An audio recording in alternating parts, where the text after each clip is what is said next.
ganado le tenía que dar en pago de, digamos, de estar subyugado, era súbdito, por decirlo de alguna manera, estaba subyugado al poder de los reyes del pueblo de Dios.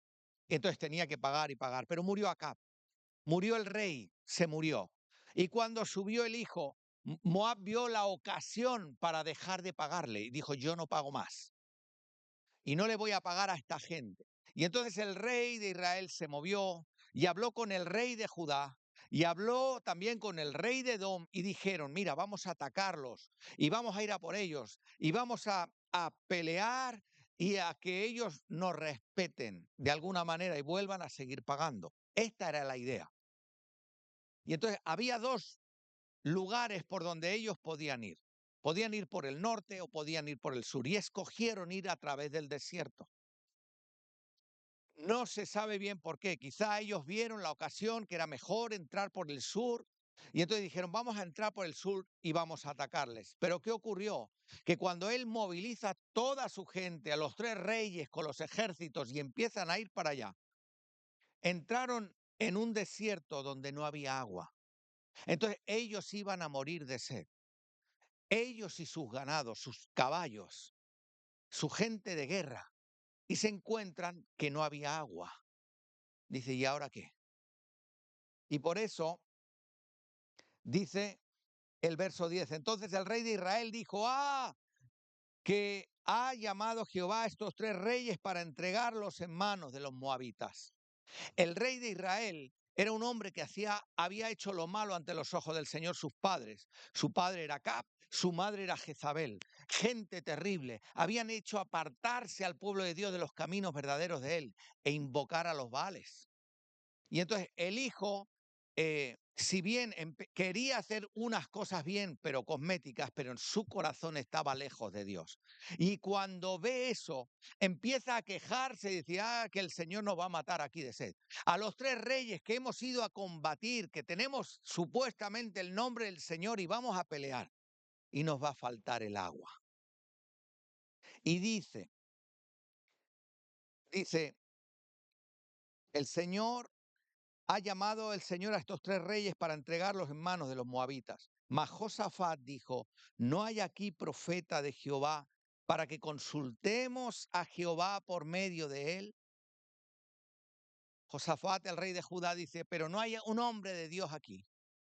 No hay alguien que vive aquí. Pero él no lo preguntaba porque no lo supiera. Josafat sabía que allí estaba Eliseo. Y entonces les viene a decir, pero a ver, no tenemos aquí un hombre de Dios. No hay aquí un profeta que nos puede traer una palabra. No hay aquí una respuesta, pero es que no lo hay. Y entonces dice, y uno de los siervos del rey de Israel respondió y dijo, aquí está Eliseo, hijo de Safat, que servía, ¿qué dice? A Elías. El original no dice que servía a Elías. El original, ¿sabes qué dice? Que vertía el agua en las manos de Elías. ¿Pero por qué? Porque eso es lo que hacían para servir. Y eso es lo que hacían cuando servían. Los siervos tomaban el lebrillo con agua y cuando llegaba a sus señores le lavaban las manos. Y dice, aquí no está el que lavaba las manos a Elías, el que le vertía el agua, ¿no está aquí? Dice, ese mismo es.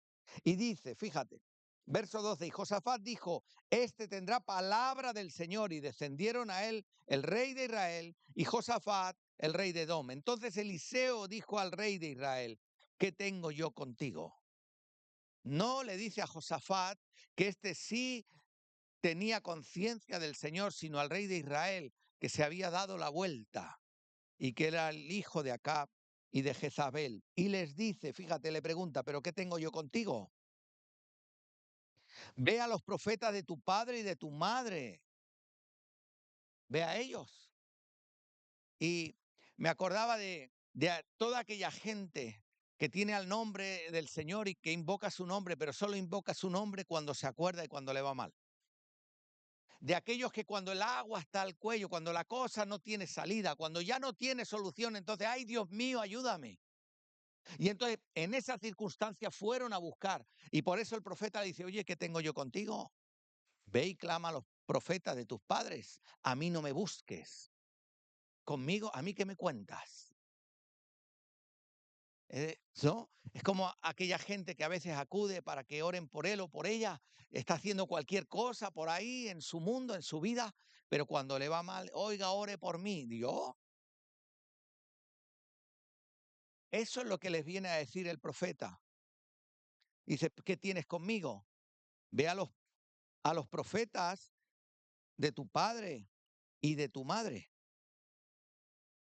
Y dice, y el rey de Israel le respondió, no, porque el Señor ha reunido a estos tres reyes para entregarlos en manos de los moabitas. Empieza a decirle, no, mira, es que estamos aquí porque es que nos va a entregar en las manos para que nos corten el cuello. Y entonces fíjate, el verso 14, y Eliseo le dijo, vive el Señor de los ejércitos en cuya presencia estoy, que si no tuviese respeto al rostro de Josafat, rey de Judá, ¿qué le dice? No te mirara a ti ni te viera. ¿A quién? Al rey de Israel le dice eso. Dice, mira, venían los tres reyes, pero les viene a decir, mira, ¿qué tienes tú conmigo? Porque vienes a mí. Se dirige a él, al rey de Israel que hacía lo malo. Dice, no, mira, es que vamos a morir. Dice, vete a los profetas de tus padres, ¿a mí qué me cuentas? Y le dice, no, mira, que estamos los tres aquí, vamos a morir los tres.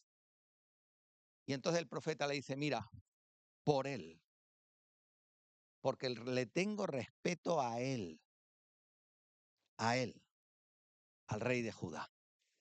De 3 a 1, por uno.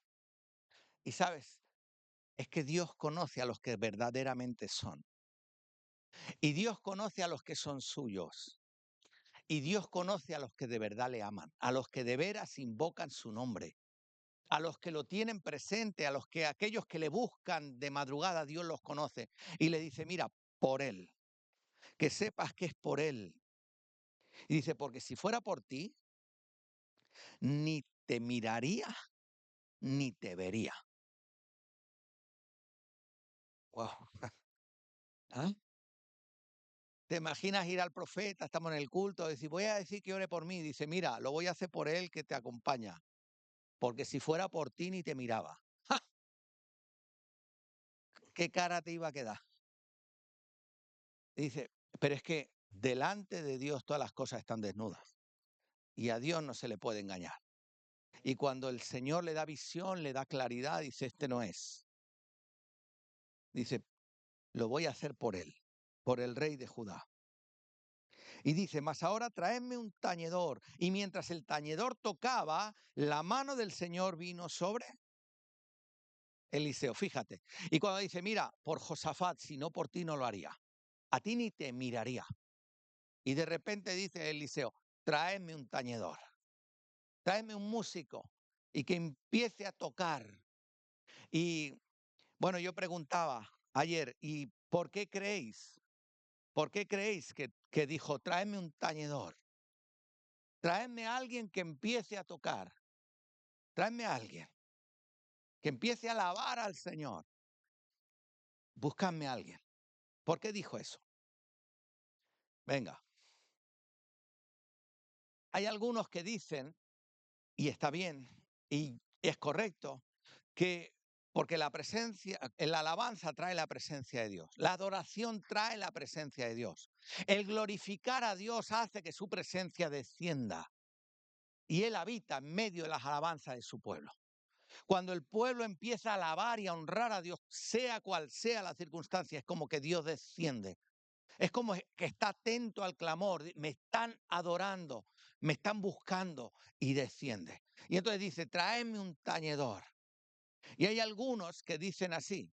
¿Por qué? Porque ¿te acuerdas cuando cayeron los muros de Jericó? Judá iba adelante, Judá es alabanza a Dios. Es como que va primero, que precede a todo lo que viene después. Y es como hacer también un cántico de fe. ¿Por qué? Porque tú proyectas las grandezas de Dios, que Dios va a obrar. Y Dios se mueve en medio de la alabanza. En medio de la alabanza de su pueblo, tráeme un tañedor. Bien, ¿es correcto pensar así? Sí, sí, está bien. Lo sabremos algún día, cuando estemos en su presencia. ¿Por qué lo hizo? ¿Por qué dijo de traer un tañedor? ¿Por qué? Porque también podría haber dicho, mira, tráeme un grupo de sacerdotes que se pongan aquí a orar, pero ya. Si fuese con ayuno y oración.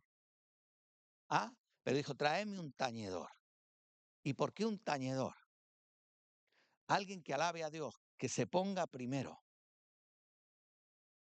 Hay otros, la mayoría, que piensan que si bien es cierto que también lo haría así, ¿por qué? Porque cuando tú pones un tiempo de alabanza es como que cambia la atmósfera, disipa todo nubarrón, toda falta de fe, eh, toda oposición y empiezas a alabar y alabar. Yo no sé si alguno ha tenido alguna vez la experiencia de salirle todo mal y el Señor ponerte en tu espíritu, ponte y alábame. Dice, cuando está todo al revés, dice, bueno, pues vamos a alabarle, Señor. Vamos a adorarte.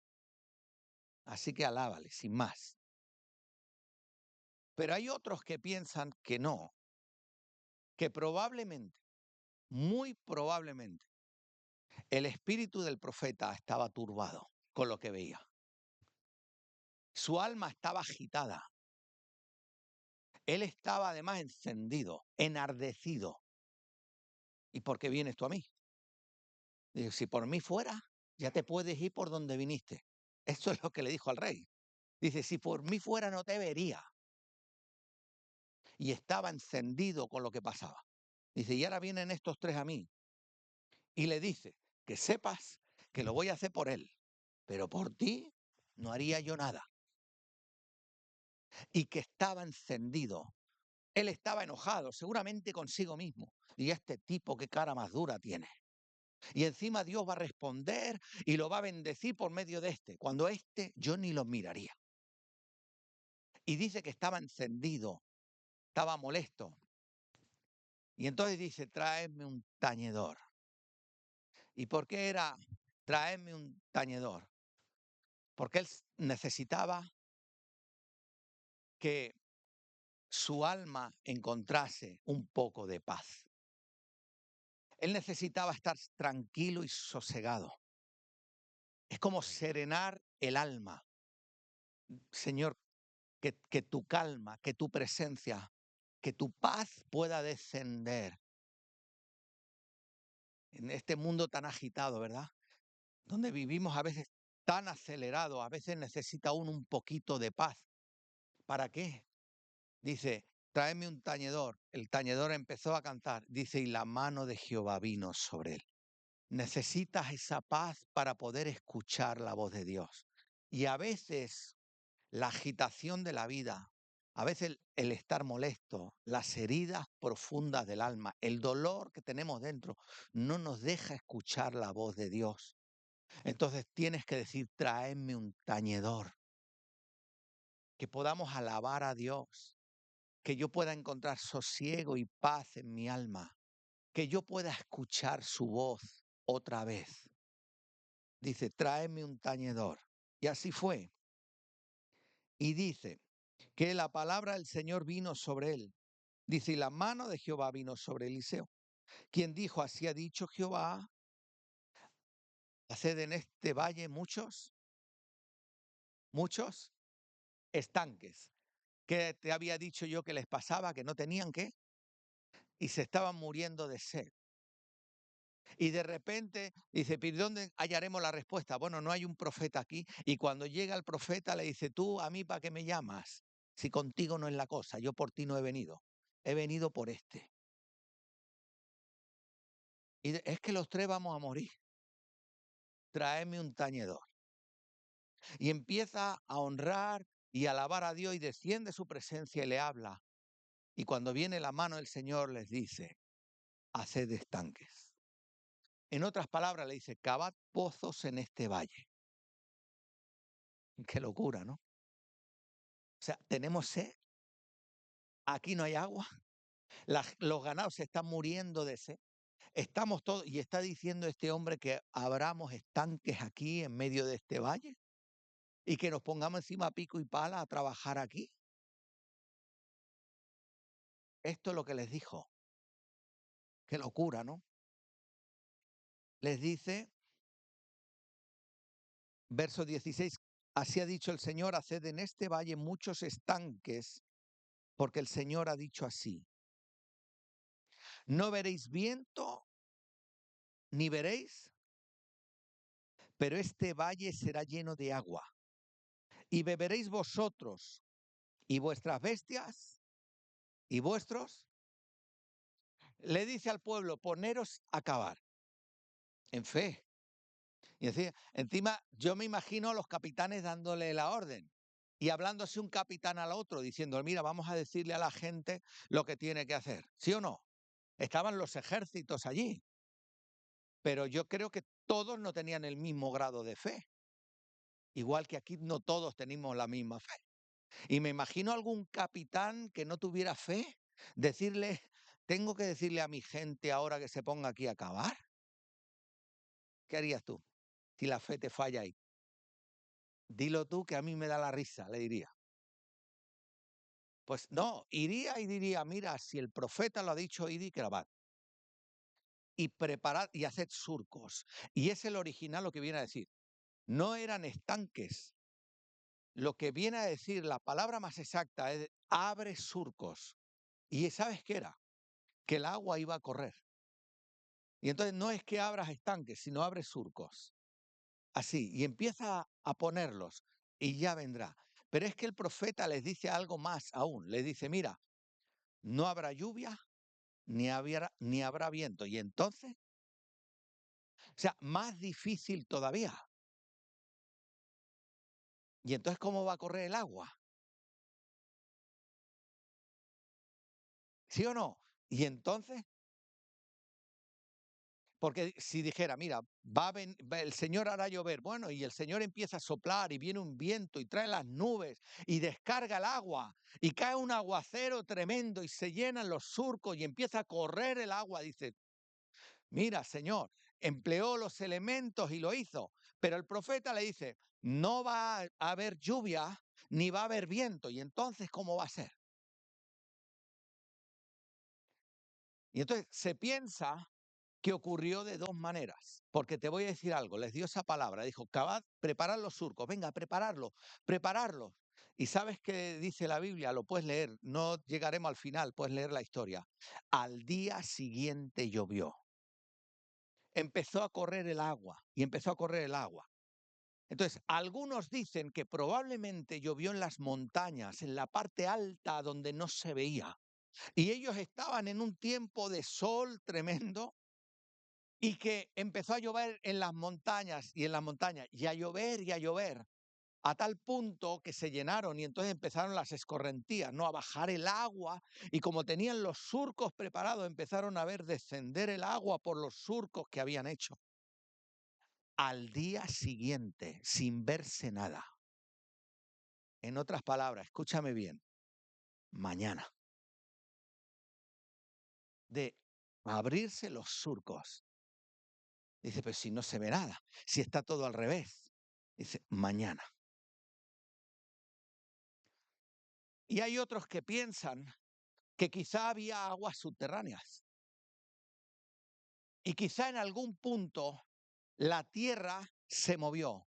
Y entonces empezó a emerger el agua de los mantos freáticos de subterránea y empezar a subir y empezar a brotar y a correr.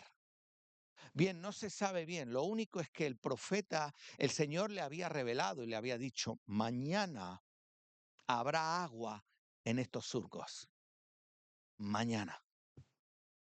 Y lo creyeron. Pero me llamaba la atención de toda esta historia el por qué él pide un tañedor. Yo no sé si alguno de vosotros alguna vez se ha encontrado una situación agitada agitada su alma de tal manera que ha pensado, mira, yo necesito esa paz. Yo necesito encontrar ese tañedor que venga sobre mi vida, escuchar la voz de Dios fuerte, que caiga sobre mí y que Dios lo haga. ¿Cuántos lo han pensado alguna vez? ¿Cuántos han pensado alguna vez, Señor, yo necesito de tu paz, que venga sobre mi alma, que me invada por completo? Señor, que yo pueda encontrar al príncipe de paz sobre mi vida. Y sabes, esta semana el Señor me hablaba mucho mucho acerca de todo eso, de la paz, de buscar la paz y seguirla, de mi paz os dejo y mi paz os doy, de que el Señor es nuestro príncipe de paz y de la paz de Dios que sobrepasa todo entendimiento. Y pensaba en eso, y toda la semana pensaba en eso, y decía, y el tañedor, por eso lo buscabas, por eso lo buscaba el profeta, por eso decía, ven, ven porque está agitada mi alma, y solo en él hallo paz. Y sabes, cuánta gente hay en este mundo, pero cuánta gente hay en esta iglesia que necesita sentir la paz de Dios, que por momentos la pierde y a veces la tiene y la pierde y la recupera y la pierde, y cuántos necesitan un momento de paz. Es decir, Señor, trae un tañedor que pueda descender tu presencia y hablarnos. ¿Cuánta gente habrá que necesita estar en paz con Dios? ¿Y cuánta gente habrá aquí que necesita estar en paz con el prójimo? ¿Y cuánta gente habrá aquí que necesite estar en paz consigo mismo? Esa paz que solo Dios da, que solo Él da. ¿No dijo Cristo, mi paz os dejo y mi paz os doy? Y además no añadió, y no la doy como el mundo la da. Y pensaba en eso y esta semana reflexionaba, decía, mi paz no es la paz del mundo, no es la misma, es otro tipo de paz. Es una paz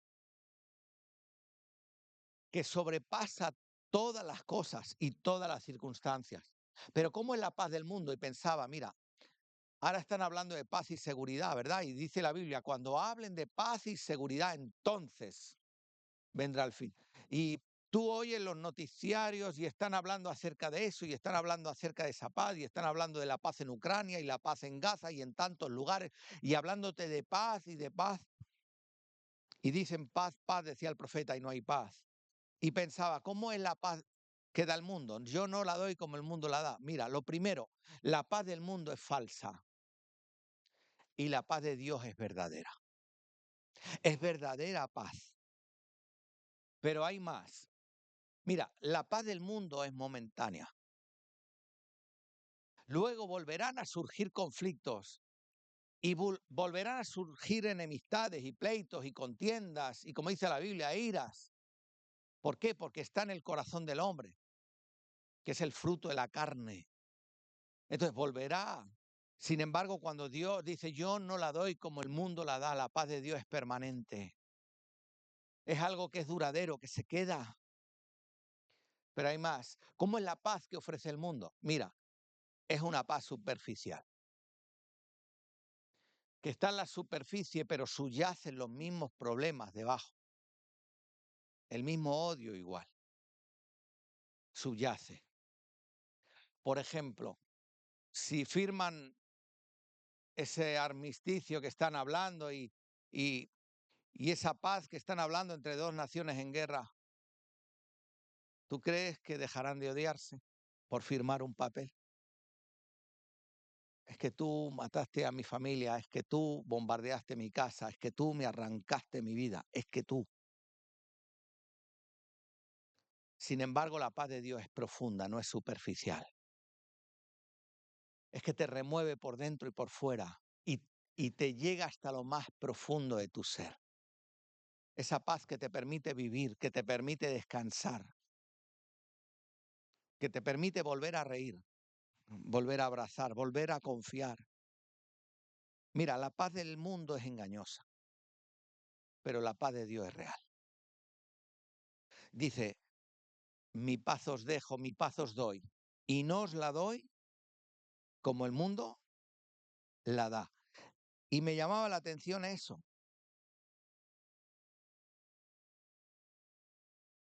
Qué importante es vivir en paz, iglesia. Y luego hay un salmo, el Salmo 34, si te acuerdas, dice, busca la paz y síguela. ¿Estás de acuerdo? Dice así el salmo, ¿no? El 34, busca la paz y síguela. Así pues, es algo que la iglesia, que los creyentes tienen que hacer. Oye, mira, tenemos que buscar la paz. Sabemos que el dador, el príncipe de paz de Jesucristo, y fuera de él no hay paz. Tenemos que buscarle a él. Es como que Dios viene con todos sus atributos, te cobija y te abraza, y allí te sientes diferente. Tu alma puede respirar otra vez. Es como encontrar alivio a situaciones que no te generan paz. De buscarle a él con todo tu fuerza, con todo tu ser. Busca la paz y síguela. ¿Y dónde puedo buscar la paz? Dice, si tengo que buscarla, dice, búscala y síguela. La paz se busca donde está Dios. La paz se busca en su presencia. La paz se busca donde Dios se mueve. La paz se busca en su palabra, en la comunión de los santos en este lugar. Dice, y cuando le veas y le encuentras, cuando sus palabras atraviesan tu corazón, síguele. Dice, busca la paz y síguele. Y me encanta porque esta semana los que tenéis el devocional en el teléfono, dice, estas cosas, Juan 16:33 dice, estas cosas os he hablado para que en mí tengáis paz. Y meditaba en esto y decía, estas cosas os he hablado para que en mí tengáis paz. ¿Sabes lo que pensaba? Que la de veces que la palabra de Dios me ha traído esa paz indescriptible, que no puedo expresar con palabras. En una situación agitada dice, pero para que en mí tengáis paz, por esto os he hablado, por esto os he dado mis palabras, que son espíritu y son vida. Y dice el texto completo, 33, dice así, estas cosas os he hablado para que en mí tengáis paz. En el mundo tendréis aflicción, mas confiad, yo he vencido. Y está hablándonos de esa paz duradera. Dice, esto os he dicho, he soltado mi palabra para que vosotros tengáis paz en vuestros corazones, en vuestra mente, en vuestros pensamientos, que no os lleven de aquí para allá. Y dice la palabra del Señor así, en Juan 14, no se turbe vuestro corazón, ni tenga miedo. Estas palabras os he hablado para que en mí tengáis paz. Dice, no se turbe. Y dice, escuchad esto, dice, confiad en Dios, confiad también en mí. Y eso decía Jesús. Dice, por eso nos daba su palabra, que son aliento para el alma. Y luego en Filipenses dice algo que también me llama la atención. Escuchad esto. Y la paz de Dios, que sobrepasa, dice, todo entendimiento, guardará vuestros corazones y vuestros pensamientos en Cristo Jesús. Amén. Filipenses 4:7 dice, y la paz de Dios que sobrepasa todo entendimiento, guardará vuestros corazones y vuestros pensamientos en Cristo Jesús. Yo me imagino que es verdad que era el Antiguo Testamento, pero bueno, la revelación es completa hoy, pero digamos que el profeta Eliseo tenía una muy buena relación con el Señor y sabía muchas cosas acerca de Dios y sabía cómo era el Señor y sabía que necesitaba de su paz. Y por eso dice, tráeme un tañedor. Y dice, y la paz de Dios que sobrepasa, que dice todo, bien. Si alguien me dijera, bueno, Dani, vamos a hablar de la paz, pues hasta donde pueda, porque la paz de Dios no se puede razonar. Dice que sobrepasa todo entendimiento. No es lógica ni razonable. No te la puedo explicar. No hay palabras con las que yo pueda expresar, porque dice que sobrepasa todo entendimiento. No podemos discutirlo. Cómo es, cómo deja de ser, qué tamaño tiene, cómo actúa, de qué manera sosiega el alma, cómo trae esos pensamientos de bendición, cómo es posible que calme un alma atormentada, ¿Cómo? Dice que sobrepasa todo entendimiento. Entonces, ¿cómo te lo explico?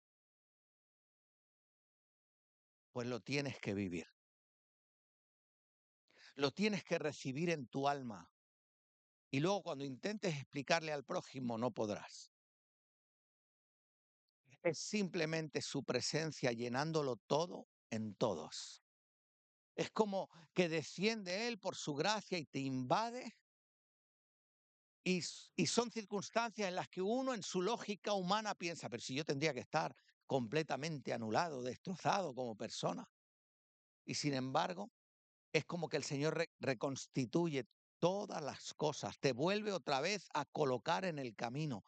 Es como que te levanta y te pone y te da las fuerzas para vivir, para que seas testimonio, para que puedas ser de bendición, para que puedas glorificar su nombre. Y dice, y son fuerzas que no son humanas, son fuerzas que no vienen de ti. Son capacidades sobrenaturales que algún día Dios hizo derramar sobre ti de una manera que solo Él sabe.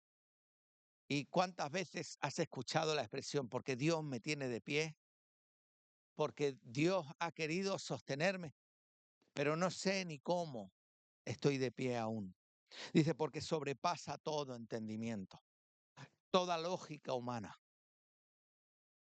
Es como cuando piensas, bueno, ya se acabó, hasta aquí llegó, hasta aquí falleció, aquí llegó su esperanza, y la gente a tu alrededor se sorprende de cómo has podido atravesar circunstancias y seguir de pie. Y esa fuerza que viene del Señor, fortaleceos en el Señor, dice la Biblia, y en el poder de su fuerza. Dice, es como que algo viene del Señor y te toma y te levanta y solo Él. Dice, pero ¿cómo va a ser?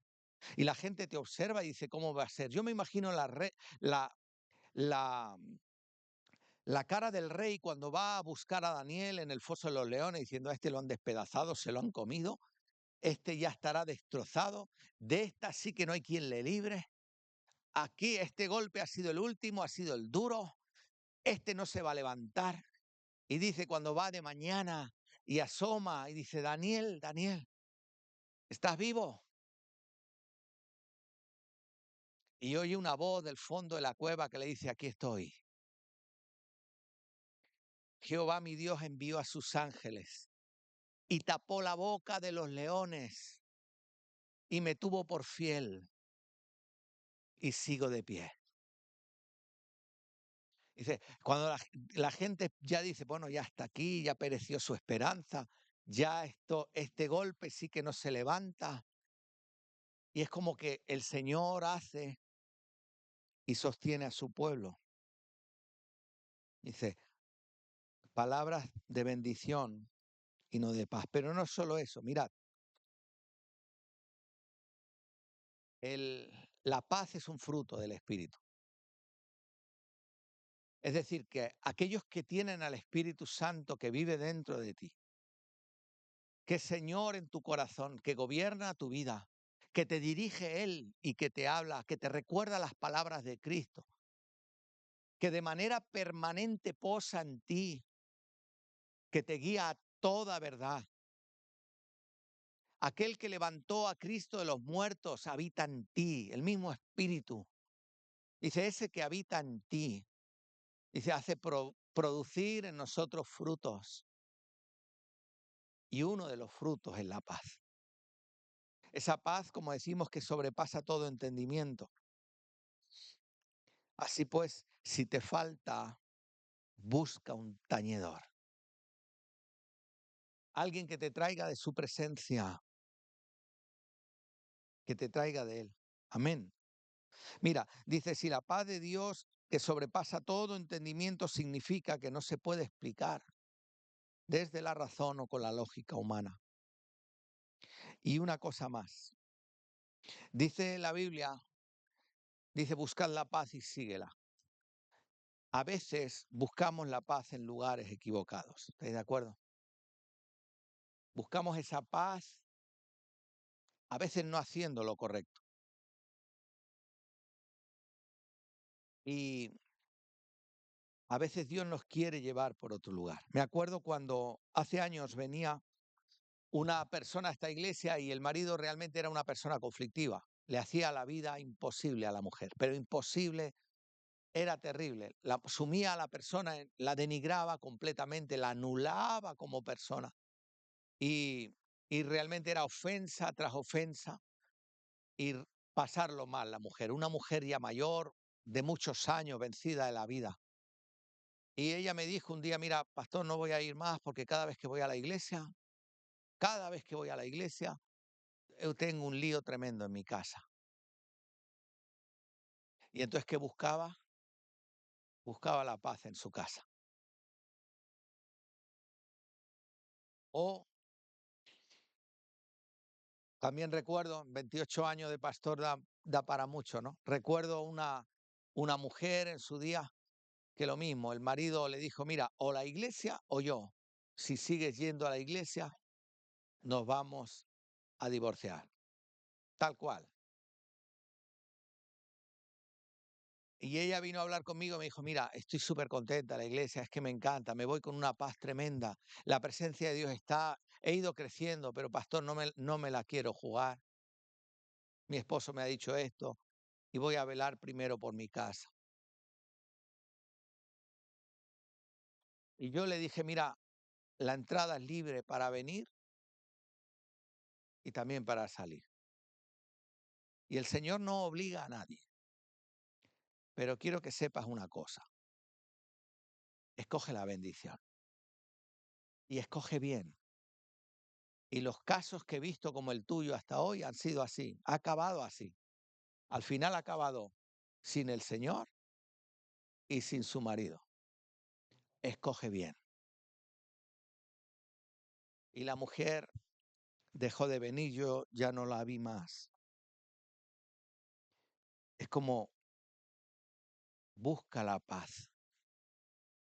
Busca el lugar donde Dios está, donde están sus hijos. Llénate de Él.